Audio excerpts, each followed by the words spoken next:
샬롬, 말씀 읽어주는 김기훈 목사입니다. 오늘은 2020년 마지막 날인데요. 오늘도 기대하는 마음과 사모하는 마음을 가지고 하나님의 말씀 함께 읽겠습니다. 시편 44편 1절부터 26절까지의 말씀입니다. 하나님, 우리가 평생토록 들었습니다.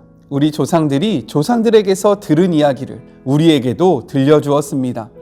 주께서 사악한 자들을 밭에서 손수 뽑으시고 그 자리에 우리를 심으신 이야기, 주께서 그들을 쫓아내시고 우리에게 새 출발을 허락하신 이야기.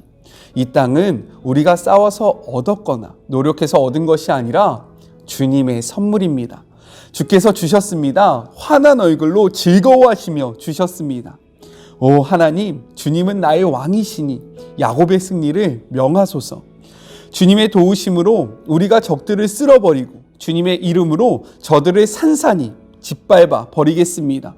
내가 의지하는 것은 무기가 아닙니다. 내 칼이 나를 구원하는 것도 아닙니다. 적의 손에서 우리를 구하시고 우리를 미워하는 자들이 망신당하게 하신 분은 주님이십니다. 우리가 종일토록 활보하며 하나님을 찬양하고 끊임없이 주님의 이름을 불러 감사를 드립니다. 그러나 지금 주께서는 우리를 버리고 떠나셨습니다. 우리가 치욕을 당하게 하시고 우리를 위해 싸우지도 않으셨습니다. 우리가 꽁무니를 빼고 달아나게 하시니 우리를 미워하는 자들이 우리를 쓸어냈습니다. 주께서 우리를 양처럼 도살업자에게 넘겨주시고 사방으로 흩으셨습니다. 주님의 백성을 이익도 남기지 않고 헐값에 팔아 넘기셨습니다. 주께서는 거리의 사람들, 불황자들이 우리를 놀리고 욕하게 하셨습니다. 사악한 자들에게 웃음거리가 되게 하시고 어중이 떠중이들에게 값싼 놀림값이 되게 하셨습니다. 나는 날마다 공경에 처하고 수치스럽게 놀림을 당합니다. 비방과 비웃음이 사방에서 들려오고 나를 괴롭히러 나온 자들이 거리에 가득합니다. 이 모든 일이 우리를 덮쳤습니다. 그러나 우리는 이런 대접 받을 짓을 하지 않았습니다. 우리는 주님과의 언약을 저버리지 않았고 우리의 마음이 거짓되지 않았으며 우리 발이 주님의 길에서 벗어난 적도 없었습니다. 정녕 우리가 악인들의 소굴에서 고문당하고 캄캄한 어둠 속에 갇혀야겠습니까? 우리가 하나님께 기도하기를 잊었거나 돈을 주고 산 신들과 어리석게 노란하기라도 했다면 하나님께서 모르실 리 있겠습니까? 하나님께는 아무것도 숨길 수 없습니다. 그런데도 주님은 우리를 순교자로 만들고 날마다 제물로 바쳐지는 양이 되게 할 작정이십니까? 일어나소서 하나님, 온종일 주무실 작정이십니까? 깨어나소서 우리에게 닥친 일을 모른 채 하시렵니까? 어찌하여 베개에 얼굴을 묻고 계십니까? 어찌하여 우리를 아무 문제 없는 것처럼 여기십니까? 지금 우리는 땅바닥에 고꾸라진 채 적에게 목이 박혀 꿈쩍도 못합니다. 일어나셔서 우리를 구하러 오소서. 우리를 정말 사랑하신다면 우리를 도와주소서. 이것은 하나님의 말씀입니다. 오늘은 2020년의 마지막 날입니다. 한 해 동안 저와 함께 말씀을 묵상한 우리 사랑하는 청년들, 주의 모든 자녀들께 감사의 인사를 드리고 오늘 말씀을 시작해 볼까요? 네, 함께 해주셔서 감사합니다. 내년에도 화이팅! 자, 시편 44편의 배경, 이 시가 언제 쓰여졌는지에 대한 정확한 기록은 없어요. 하지만 성경의 여러 가지 내용을 찾아보면서 우리가 그 시기가 언제인지 유추해 볼 수 있습니다. 그 시기를 보통 언제라고 이야기하냐면요, 열왕기하 18장과 19장의 내용과 비슷하거든요. 그래서 오늘 이 말씀을 묵상할 때 열왕기하 18장과 19장의 말씀을 함께 묵상하기를 권면합니다. 그 내용이 무엇이냐면 아수르의 사네립이 침공을 했을 때 히스기야가 이것에 대응하는 장면이 바로 그 말씀이거든요. 따라서 히스기야 왕 때에 고라 자손들이 히스기야가 이것을 어떻게 대응하는지 이러한 신앙적인 면모를 보면서 지은 시라고 우리가 생각해 볼 수 있습니다. 따라서 시편 44편에는요, 절박한 상황 가운데 하나님을 향한 신앙으로 이 문제를 해결하려는 히스기야의 신앙적인 면모가 잘 녹아져 있다는 것을 생각하시면서 우리 같이 한번 묵상을 해볼까요? 내용상으로는요, 세 부분으로 나눠서 생각해 볼 수 있습니다. 먼저 첫 번째 1절부터 8절, 주의 은혜로 번성했던 과거의 회상을 통한 구원의 확신입니다. 시편 44편은 하나님의 전능하심을 강조하는 무슨 성호일까요? 네, 뭐라고요? 네? 네, 엘로힘, 전능하신 하나님으로 시작을 하고 있어요. 왜 이렇게 이야기하냐면 지금까지 하나님의 백성이 전능하신 그 능력으로 하나님께서 이들을 지켜주신 것처럼 앞으로도 하나님의 그 전능하심으로 자신들을 보호해달라는 그런 간절한 소망이 담겨져 있기 때문에 가장 먼저 엘로힘, 전능하신 하나님을 찾으면서 이 시를 시작하고 있다는 겁니다.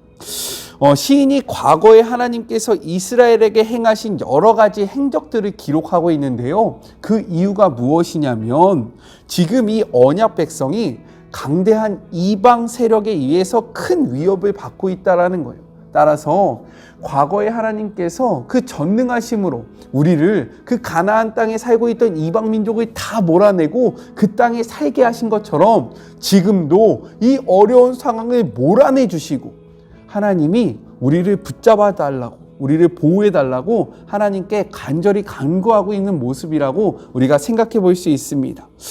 2020년을 마무리하고 2021년을 맞이하는 오늘에요, 우리가 꼭 기억해야 하는 그러한 말씀 구절이 있어요. 같이 한번 읽어볼까요? 3절입니다. 개역개정으로 읽어볼게요. 그들이 자기 칼로 땅을 얻어 차지함이 아니요 그들의 팔이 그들을 구원함도 아니라 오직 주의 오른손과 주의 팔과 주의 얼굴의 빛으로 하셨으니 주께서 그들을 기뻐하신 까닭이니이다 라고 이야기합니다. 그리고 6절과 7절을 보니까요, 또 이렇게 선포하고 있어요. 나는 내 활을 의지하지 아니할 것이라 내 칼이 나를 구원하지 못하리이다. 오직 주께서 우리를 우리 원수들에게서 구원하시고 우리를 미워하는 자로 수치를 당하게 하셨나이다 라고 선포합니다. 이는요, 과거 이스라엘 백성이 열방을 쫓아내고 가나안 땅을 받아 누린 것이 그들의 칼이나 그들의 팔의 힘 때문에 이루어진 것이 아니라 하나님께서 그들을 기뻐하심으로 하나님의 사랑으로 말미암아 이루어졌다는 것을 이야기하면서요, 우리가 의지할 것이 우리의 힘, 우리의 계획, 여러 가지 상황이 아니라 한 분 대신 하나님이라는 것을 분명하게 보여주고 있다는 거예요. 한 해를 마무리하면서 여러분 어떻게 생각하고 계십니까? 아, 내가 잘나서 여기까지 온 거야. 아, 내가 뛰어나서 이렇게 된 거야 라고 생각하시겠어요? 아니에요. 우리의 우리됨은요, 하나님의 은혜입니다. 믿으십니까? 우리의 힘이 아니라요, 그분의 능력 때문에 우리가 살아갈 수 있는 거예요. 이 사실을 다시 한번 마음속에 새기면서 내년을 계획하실 때도 내가 나의 힘으로 무엇인가 하려고 노력하기보다는 우리를 붙잡아 주시고 우리와 함께 하시는 그 엘로힘의 하나님을 바라보시면서 모든 일들을 계획하시는 주의 자녀들이 되었으면 좋겠습니다. 우리가 하는 게 아니라 그분께서 하시는 거예요. 아셨죠? 잊지 마세요. 자, 둘째, 9절부터 16절, 하나님의 도움을 받지 못함으로 극심한 고난에 처한 현실을 토로하고 있습니다. 9절과 10절을 보면요, 당시 이스라엘 군대는 대적 앞에서 패해서 돌아오고 많은 전리품을 탈취당하였음을 이야기하고 있어요. 그리고 12절과 12절에 백성들은 포로로 끌려갔다라고 이야기합니다. 또한 13절부터 16절은요, 이웃 나라들로부터 수치와 조소와 조롱을 당한다라고 이야기하고 있어요. 이것은 대체적으로 히스기 왕 제14년 아스루 왕 사네립이 올라와서 유다의 모든 견고한 성을 취한 사건으로 생각해 볼 수 있습니다. 우리가 같이 역대하를 묵상했잖아요. 어떻게 좀 기억이 나십니까? 이렇듯 성경은요, 다 연결되어 있는 거예요. 말씀을 쭉 읽으시면서 하나님의 말씀을 연결해서 이해하시면 우리가 더 큰 은혜가 있을 겁니다. 자, 근데 중요한 것이 무엇이냐면요, 이 일이 왜 일어났는지가 중요하다라는 거예요. 이 일이 왜 일어났을까? 시편 44편은요, 이것을 어떻게 이야기하냐? 이 일이 일어난 것이 자신들의 힘이 부족해서 일어난 것이 아니다라고 이야기하고 있어요. 이 일은 하나님께서 허락하셨기 때문에, 하나님께서 우리를 내버려 주셨기 때문에, 하나님께서 우리를 멀리 하셨기 때문에 일어난 일이다라고 선포하고 있다라는 거예요. 따라서 9절부터 14절까지 개역개정으로 보면요, 앞에 주께서라는 말이 계속 나옵니다. 주께서 이렇게 하셨다. 주께서 이렇게 하셨다. 주께서 이렇게 하심으로, 주께서 이렇게 하셨기 때문에 라는 말이 계속 있다라는 거예요. 즉 우리가 하는 것이 아니라 하나님께서 하신 것이다 라는 것을 끊임없이 표현하고 있다는 거예요. 자신들이 지금 당한 패배, 그리고 수치스러운 상황을 환경이나 사람에게서 찾는 것이 아니라 이 원인이 하나님께 있음을 이야기하고 있는 거죠. 그런데 중요한 것은 무엇이냐? 이것이 하나님을 향한 원망이나 불평이 아니었다라는 거예요. 그렇다면 우리는 이것을 어떻게 생각해야 할까요? 그것은요, 적극적으로 이 위기를 해결하기 위해서는 근본적인 문제를 파악해야 되잖아요. 이 근본적인 문제가 어디 있는지 분명한 원인을 찾고 있는 모습으로 바라보고요. 또한 하나님의 허락하심으로 지금 이러한 위기가 찾아왔지만 하나님이 우리와 함께 하신다면, 하나님이 나와 동행하신다면 이 위기는 없어질 수 있다라는 믿음의 선포로 우리가 이 시편을 봐야 된다라는 거예요. 하나님이 이렇게 하셨으니까 하나님이 알아서 하세요 라는 불평과 원망의 소리가 아니라 하나님이 없어서 이렇게 됐습니다. 그렇다면 하나님이 함께 하신다면 이 문제는 다 해결될 수 있습니다 라는 믿음의 고백으로 우리가 이 시편을 바라봐야 된다는 거예요. 이것은 우리에게도 매우 중요한 관점입니다. 한 해를 마무리하면서요, 새해를 우리가 계획하고 있잖아요. 이러할 때 다시금 우리가 마음속에 새겨야 할 것이 있는데 그것이 무엇이냐? 그리스도인들에게 환경은 그다지 중요한 것이 아니에요. 상황이 우리를 어떻게 할 수 있는 것이 아닙니다. 왜요? 엘로힘, 전능하신 하나님의 유무가 너무나도 중요하다라는 거예요.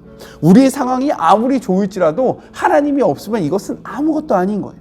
우리의 상황이 아무리 어렵더라도 전능하신 하나님이 우리와 함께 하시면 이 상황은 문제가 되지 않음을 오늘 말씀을 통해서 다시 한번 마음에 새기시는 그런 복된 한 해, 복된 하루, 마지막 날이 되었으면 좋겠습니다. 자, 마지막 세 번째입니다. 17절부터 26절, 주의 인자로 회복시켜 주기를 구하는 간구입니다. 먼저 시인은 암울한 상황 가운데서도 자신들이 주를 잊지 않았음을 강조하고 있어요. 또한 하나님의 명령하신 그 말씀을 우리가 끝까지 지켰다라고 이야기하고 있습니다. 자, 이것은 무엇이냐? 자신들의 완전함, 나 이렇게 완벽해요, 나 이렇게 거룩한 삶을 살았어요 하면서 자신들의 의를 드러내는 것이 아니라요, 이것은 이 모든 일들이 자신들이 하나님을 떠났기 때문에 오는 시련이 아니라는 것을 드러내고 있는 거예요. 내가 하나님 앞에 죄를 지어서 이 문제가 온 것이 아니라 우리는 하나님 앞에 서 있었지만 이 문제가 왔습니다. 그렇다면 이 원인은 어디 있을까요? 하나님, 우리가 하나님과 동행하는데 이러한 삶의 어려움이 찾아오는 것을 그냥 보고 계실 겁니까? 라는 믿음의 고백이라는 거예요. 따라서 이 기도는요, 자신의 의를 드러내는 교만한 기도가 아니라 하나님과의 언약을 지키기 위해 몸부림치는 자신들의 기도를 들어달라는 간절한 간구로 우리가 이해를 해야 합니다. 우리 말씀을 같이 한번 읽어볼까요? 23절의 말씀입니다. 개역개정이에요. 주여 깨소서, 어찌하여 주무시나이까? 일어나시고 우리를 영원히 버리지 마소서라고 이야기합니다. 여기서요, 주여라는 이 표현, 이 주여는요, 원어적으로 보면 아도나이라는 거예요. 아도나이는요, 하나님께서 우리의 모든 것을 주관하는 주인이시다라는 고백이고요. 또한 우리들은 하나님의 종이기 때문에 우리의 운명이 하나님 앞에 달려있음을 고백하는 표현이 바로 아도나이입니다. 그런데 여기서 중요한 것이 있어요. 무엇이냐면 아도나이가 내포하고 있는 중요한 의미가 있는데, 내가 하나님의 종이기 때문에 나의 삶, 나의 운명은 하나님께서 책임져 주셔야 합니다 라는 이러한 간구가 포함되어 있는 그러한 단어가 바로 아도나이라는 거예요.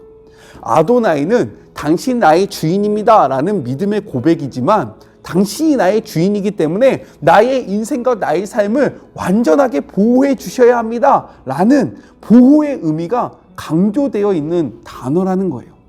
우리의 하나님은요, 우리의 아도나이입니다. 우리의 주인이시기 때문에요, 우리의 삶을 완벽하게 인도하시는 분이에요. 그러한 우리 주님께 우리 내년을 온전히 맡기는 그런 복된 하루가 되었으면 좋겠습니다. 자, 그리고요, 깨소서라고 이야기하고 있어요. 이것은 무엇이냐? 침묵하지 마시고 자신들을 위해서 움직이고 활동해 달라는 간절한 호소를 담고 있는 거예요. 이를 통해서 우리가 무엇을 생각해 볼 수 있냐면요, 이제까지 침묵에도 불구하고 하나님의 살아계심을 끝까지 신뢰하며 일어나 자신들을 도우기를 간절히 호소하는 이러한 시인의 모습을 볼 수 있다는 거예요. 시인의 믿음을 발견할 수 있는 부분이 바로 세 번째 17절부터 26절의 말씀입니다. 어떻게 보면요, 우리가 하나님 앞에 기도할 때 응답이 이루어지지 않는 그러한 일들이 자주 있죠. 그 이유가 응답 받기 전에 우리의 기도가 멈춰서는 아닐까. 응답이 이루어지기 전에 한 번 기도해보고 두 번 기도해보고 에이씨 안돼, 안해 라고 우리가 너무 쉽게 포기하지는 않는지 우리의 모습을 돌아봤으면 좋겠고요. 응답 받을 때까지 하나님 앞에 기도하는 주의 모든 자녀들이 되었으면 좋겠습니다. 그러기 위해서는 무엇이 필요하냐? 신실하신 하나님을 믿는 믿음이 필요하다라는 거예요. 그러한 믿음이 없으면요, 끝까지 그분을 믿고 기도할 수 없습니다. 이것은 매우 중요한 거예요.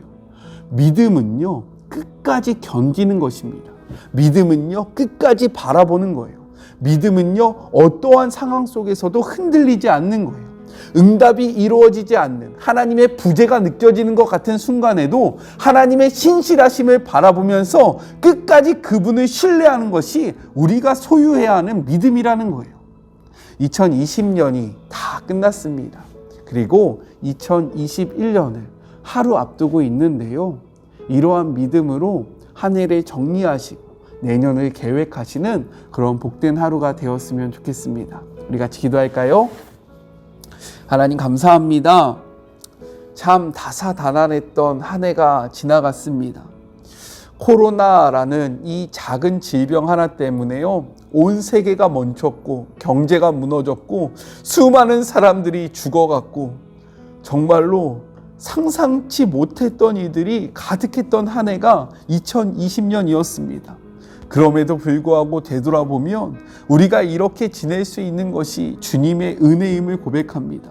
하나님, 우리가 엘로힘의 하나님을 바라보게 하여 주시고 우리가 우리의 주님을 아도나이라고 고백하며 주님의 그 신실하신 인도하심에 따라 나아가는 주의 자녀들이 되게 하여 주시며, 무엇보다도 상황으로 인해서 우리의 믿음이 변절되는 것이 아니라 어떠한 상황 속에서도 신실하게 끝까지 주님을 바라보면서 약속을 지키시는 여호와, 그리고 전능하신 엘로힘의 하나님을 온전히 믿는 주의 사랑하는 자녀들이 되게 하여 주시옵소서. 한 해를 마무리하는 그런 날입니다. 하나님, 이 날에도 하나님의 말씀을 소유하고 하나님의 말씀을 가까이 하고자 하오니 하나님의 말씀을 붙잡는 주의 모든 자녀들을 주님의 이름으로 축복하여 주시고 이들의 인생을, 이들의 삶을 주님께서 인도하여 주시옵소서. 이제는 우리 주 예수 그리스도의 은혜와 하나님의 그 크신 사랑하심과 성령님의 교통하심이 엘로힘, 전능하신 하나님을 바라보며 아도나이, 주님을 나의 주인이라고 고백하는 사랑하는 주의 청년들과 주의 자녀들 머리머리 위에와 이들의 삶의 자리 위에 지금으로부터 영원까지 함께 계시기를 간절히 축원하옵나이다. 아멘. 네, 올 한 해 너무나도 고생하셨고요. 하나님의 말씀을 붙잡으시라고 노력하시는 이 모습이 참으로 귀합니다. 내일은 2021년 1월 1일, 네, 새해인데요. 내일 저는 누가복음의 말씀을 가지고 여러분을 찾아뵙도록 하겠습니다. 빨간 날이지만 새해지만 새해 첫날부터 하나님의 말씀을 묵상하는 우리 모두가 되기를 소망합니다. 사랑하고 주님의 이름으로 축복하면서 올 한 해도 수고 많으셨습니다. 그리고 우리 새해에 만나요. 안녕. 파이팅! 뿅! 뿅! 뿅!